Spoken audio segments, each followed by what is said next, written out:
अस्सलाम वालेकुम dear students. आज का जो हमारा टॉपिक है वो है how water becomes a renewable resource. As you know, water is an essential element for survival of life and without water we can not survive.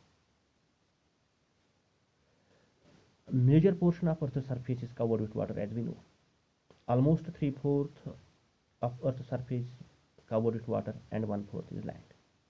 But only a small portion of water is fresh water or water which is usable.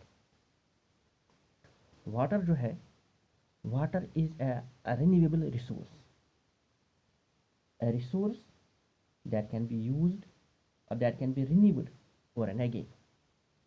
A renewable resource means a resource that can be renewed over and again. ये जो water है, it is being continuously renewed through water cycle or hydrological cycle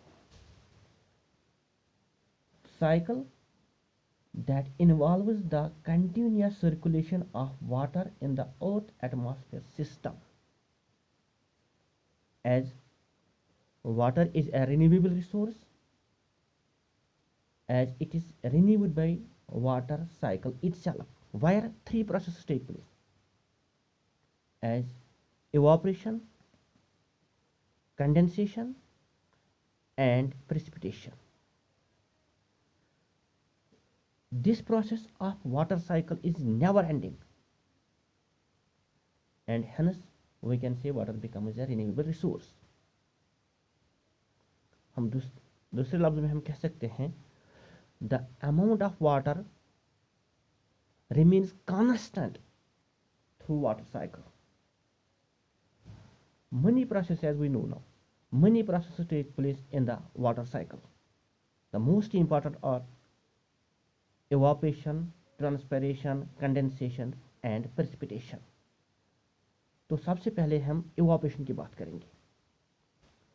Evaporation means changing of water into gas, or evaporation is the process by which water changes from a liquid to a gas or vapor. As you know, when the sun shines, the heat of the sun warms the water, turning it into a visible gas called water vapor, जिसको हम water vapour कहते हैं.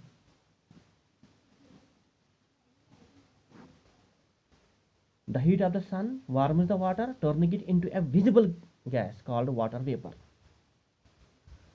जो कहते हैं हम water cycle में, तो सबसे अहम जो है वो है सन.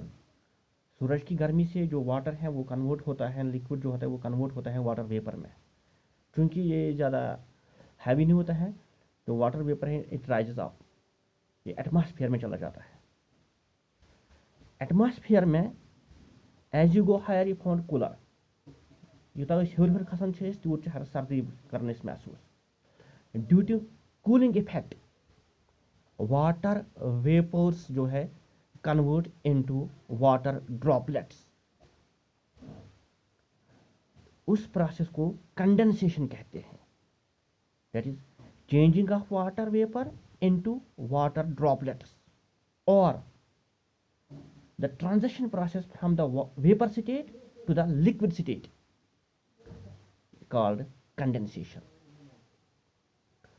जब इवापोरेशन के जरिए वाटर वेपर्स एटमॉस्फेयर में चले जाते हैं तो वहाँ कूलिंग की वजह से वाटर वेपर जो कन्वर्ट होते हैं ड्रॉपलेट्स में, वाटर ड्रॉपलेट्स में, उस प्रोसेस को हम कहते हैं कंडेंसेशन. और जो ये क्लाउड्स जो है, clouds are made up of tiny water droplets. Clouds are made up of tiny water droplets. और दूसरी बात, जो ये ड्रॉपलेट्स है, droplets in the clouds combine to form a drop. And when the droplets become large, they fall as rain, snow और hail on earth, उस process को हम कहते हैं precipitation. That is any liquid or frozen water that forms in the atmosphere and falls back to the earth, or water falls from the sky in the form of rain, snow or hail. That is process is called precipitation.